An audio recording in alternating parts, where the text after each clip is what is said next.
नमस्कारम। Pluto जो कि Europe का एक फेमस फिलोसफर था, उसके अकॉर्डिंग माने तो सत्ता सिर्फ रूलर के हाथ में होनी चाहिए और प्रजा को रूलर की गुलामी करनी चाहिए। ऐसा क्यों? क्योंकि प्लूटो मानता था कि रूलर के अंदर ही सोल होती है, प्रजा सोललेस होती है और इसलिए प्रजा को रूलर के अंडर में रहकर कार्य करना चाहिए। अगर रूलर के बाद किसी के पास पावर्स थी तो वो बिजनेसमैन थे, व्यापारी लोग थे। और उसके बाद अगर किसी के पास पावर्स थी तो वो टीचर्स और डॉक्टर्स थे। और उसके बाद अगर किसी के पास पावर्स थी तो वो फार्मर्स थे। और उसके बाद भी अगर किसी के पास पावर्स थी तो वो महिलाएं थी, जिनके पास ना के बराबर पावर्स थी। उनका काम सिर्फ घर संभालना होता था। कहा जाता है कि यूरोप में 1950 से पहले वीमेंस को सेक्स स्लेव समझा जाता था, सेक्स स्लेव का दर्जा प्राप्त था। इसके अलावा किसी भी गतिविधि में ना तो वो रूल कर सकती थी, ना वो किसी भी तरह की गवर्नमेंट जॉब कर सकती थी। उनके पास ये राइट्स नहीं थे। 1950 से पहले की बात है। ना वो कोर्ट में गवाही दे सकती थी, ना वो बैंक अकाउंट खुलवा सकती थी और ना ही उन्हें इलेक्शन में वोट देने का अधिकार था। अगर हम कोर्ट में गवाही की माने तो इसको लेकर यूरोप में आंदोलन हुआ और जिस आंदोलन की लीडर थी एक फ्रेंच राइटर, उन्होंने ये आंदोलन शुरू किया था, ये रेवोल्यूशन शुरू किया था। और काफ़ी मशक्क़त के बाद 3 महिलाओं की गवाही एक पुरुष की गवाही के बराबर मानी जाने लगी। इसके बाद उनकी मृत्यु हो गई और ये आंदोलन यहीं स्टॉप हो गया। अकॉर्डिंग टू प्लूटो माने तो वीमेन के अंदर सोल होती ही नहीं है, सोल होती ही नहीं थी।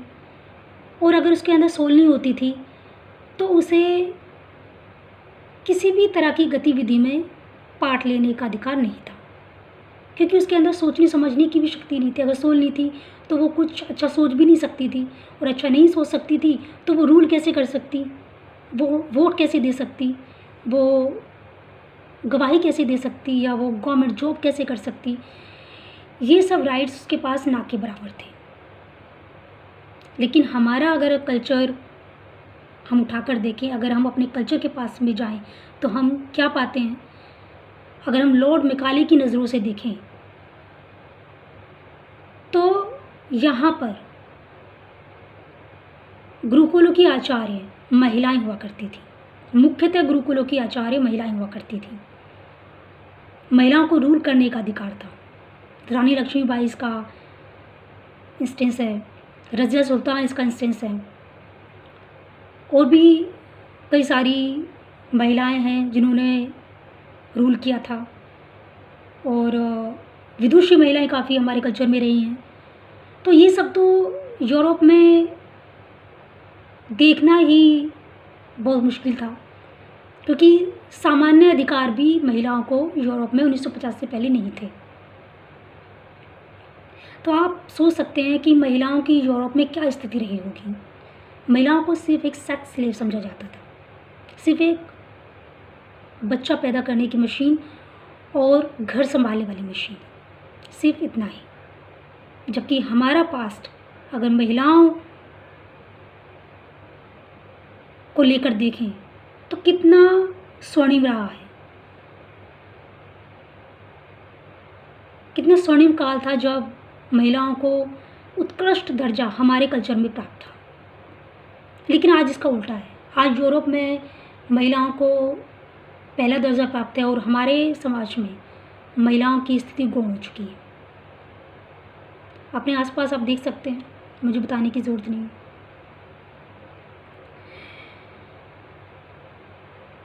अब आते हैं विलियम बेंटिक की नज़रों में भारत क्या था।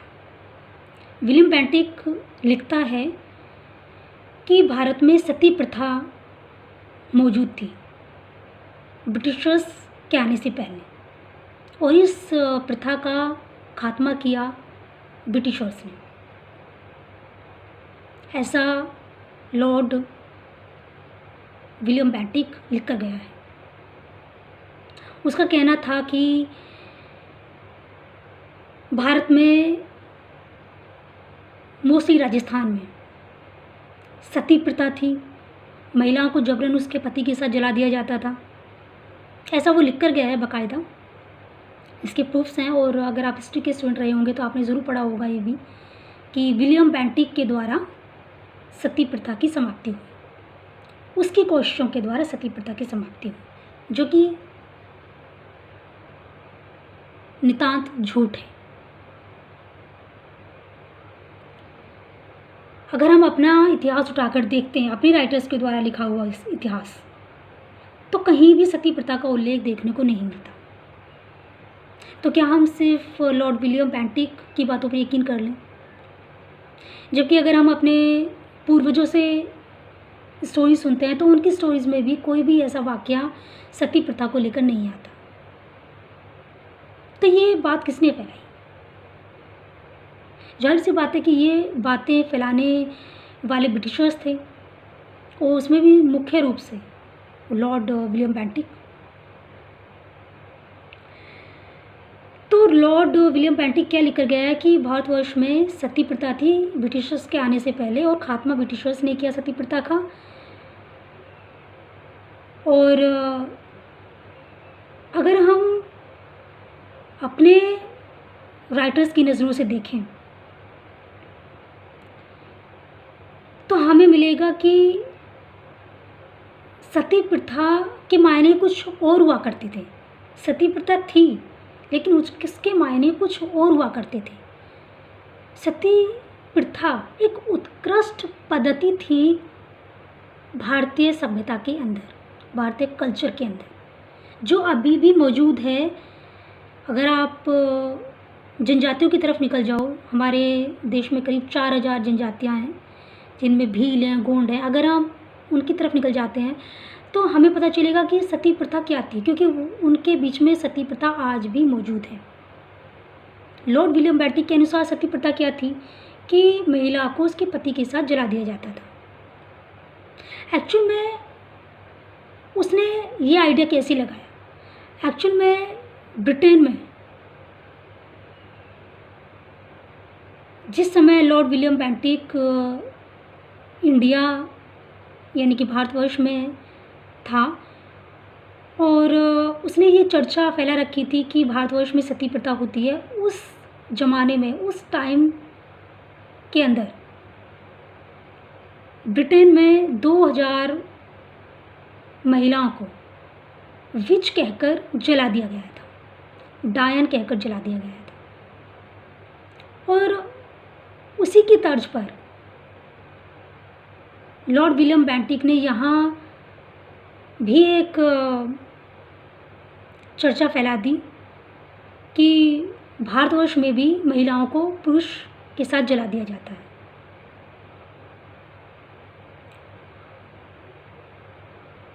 और ये उसने क्यों लिखा, या ये चर्चा उसने क्यों फैलाई? ताकि जो ब्रिटेन में हो रहा है, जो ब्रिटेन में हुआ था, उस पर पर्दा डाला जा सके। आपको पता है कि ब्रिटेन में और यूरोप में महिलाओं की हालत कितनी खस्ता थी कि वहाँ 2000 महिलाओं को डायन कहकर जला दिया गया था। आप समझ सकते हैं कि लॉर्ड विलियम बेंटिक ने ऐसा क्यों लिखा। उसके पीछे कंस्पायरेसी थी, भारतवर्ष को नीचा दिखाने की, भारतीय कल्चर को नीचा दिखाने की, जिसके मकसद में वो काफ़ी हद तक कामयाब भी हो गया। आज भी हमारे जीवन में यही है कि तब सती प्रथा हुआ करती थी, तब सती प्रथा हुआ करती थी, लेकिन उसका एंगल कुछ और था, उसके मायने कुछ और थे। वो एक उत्कृष्ट पद्धति थी हमारे कल्चर के अंदर, जो कि आज भी जनजातियों के बीच मौजूद है। राजीव दीक्षित जी, उन्होंने अपने वीडियो में इस बात का उल्लेख किया है कि वो जनजातियों के बीच कुछ दिन ठहरे थे और उन्होंने वहाँ क्या देखा कि एक महिला के पति की मृत्यु हो गई थी और उसे सती किया जा रहा था। और कैसे उसको सती किया गया था, आप अब यहाँ समझेंगे। अब महिला के जब पति की मृत्यु हो गई तो वैसे ही पति का दाह संस्कार किया गया, जैसा कि हमारे कल्चर में किया जाता है। वही लकड़ी इकट्ठा करके और उसे जलाया गया। उसके बाद महिला ने उसकी एक प्रदक्षिणा ली और समाज के उत्कृष्ट वर्ग से कहा कि क्या वह उसकी जिम्मेदारी लेने के लिए तैयार है, और अगर समाज का उत्कृष्ट वर्ग इस बात की हाँ कर देता, हामी भर देता कि हाँ वो जिम्मेदारी लेने के लिए तैयार है, तो वो आगे लेने वाली प्रदक्षिणाएं छोड़कर फिर से सामाजिक जीवन व्यतीत करती। अब उत्कृष्ट व्यक्तियों ने ना कर दिया।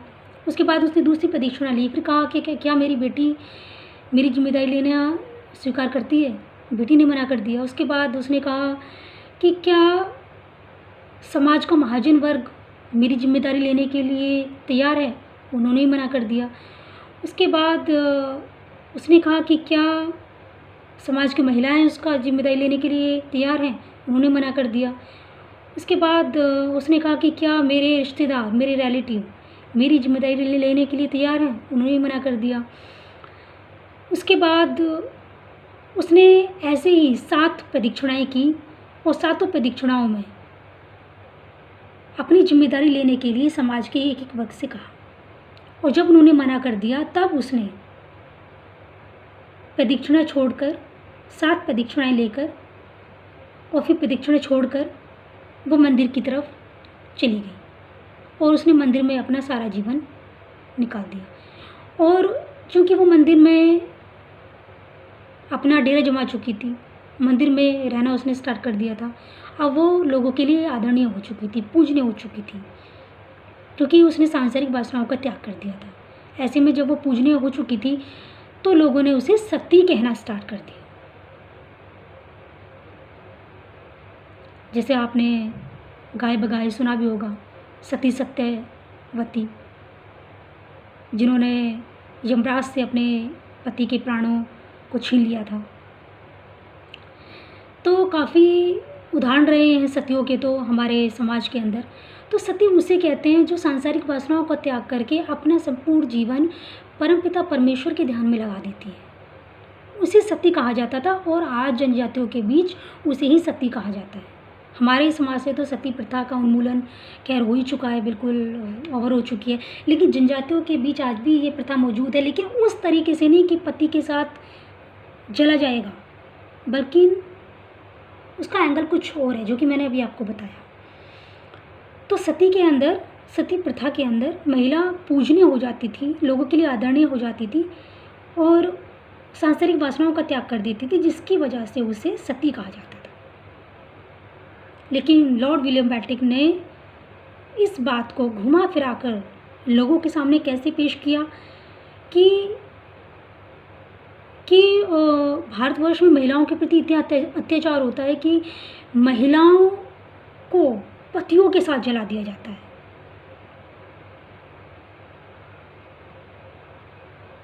जो कि इसका एंगल कुछ और था, लेकिन इसको कुछ और एंगल के द्वारा लोगों के समक्ष प्रस्तुत किया गया, क्योंकि उनके अपने कल्चर में ऐसा हो रहा था। वहाँ महिलाओं को डायन बता के मारा पीटा जाता था, जलाया गया था।